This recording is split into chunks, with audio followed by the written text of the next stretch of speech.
Alors aujourd'hui, c'est la question de Lucie A qui me pose: quelle est l'utilité d'une sous-gorge, sachant que mon bridon, le Rambo-Miclem, n'en a même pas?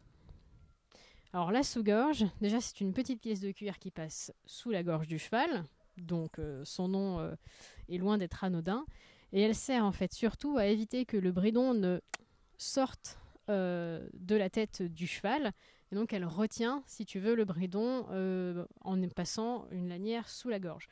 Effectivement, si on ne la met pas, particulièrement si on met un bonnet à son cheval par exemple, le bonnet peut avoir un effet roulement à billes et permettre en fait au bridon de sortir et de ne plus se buter sur les oreilles, et hop, en fait il peut complètement glisser.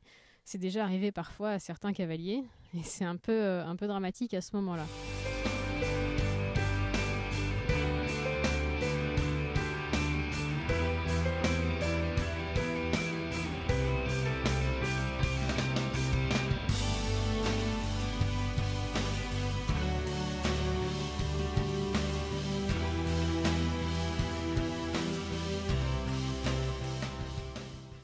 Donc la sous-gorge, elle essaye d'éviter ça, c'est-à-dire que c'est une lanière qui passe sous la gorge, qu'il faut laisser suffisamment lâche pour que le cheval puisse bien bouger la tête dans tous les sens, mais qu'on doit ajuster quand même pour éviter que le bridon ne parte.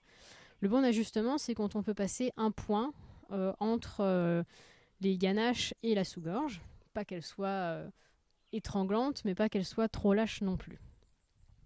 Ceci dit, c'est une pièce qu'on ne retrouve que sur nos bridons entre guillemets anglais, d'équitation anglaise, parce qu'on demande au cheval d'avoir plusieurs positions de tête et plusieurs angles de fermeture de la tête. Donc on essaye d'avoir quelque chose qui englobe bien tout son crâne pour pouvoir vraiment rester en position.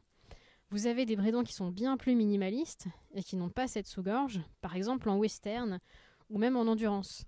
Les chevaux western et les chevaux d'endurance peuvent avoir un port de tête qui est bien plus bas et une tête qui est bien moins mobile. C'est-à-dire qu'en western, outre ce port de tête très très bas, on demande rarement au cheval d'être très incurvé. Il travaille plutôt avec des rênes d'appui que des rênes d'ouverture.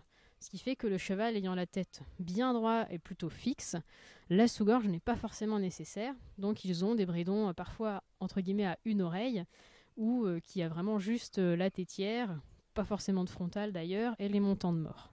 Eh bien, s'il n'y a pas de sous-gorge, il y a peut-être une sous-auge, et c'est justement le cas sur le bridon Rambo-Miclem, c'est-à-dire que c'est une lanière qui aura aussi pour but d'empêcher le basculement du filet vers l'avant et de pouvoir bien le maintenir sur la tête, sauf qu'au lieu de passer sous la gorge, ça passe sous l'auge.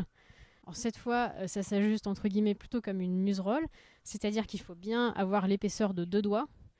L'épaisseur de 2 doigts, hein, pas juste pouvoir glisser comme ça, mais vraiment pouvoir glisser en ayant l'épaisseur de 2 doigts. Pas un doigt où on met 2, quoi. Attention, c'est une petite nuance, mais elle mérite d'être précisée. Donc comme une muserolle, on met bien l'épaisseur de 2 doigts pour pouvoir ajuster sans comprimer et faire en sorte que la sous-auge soit utile.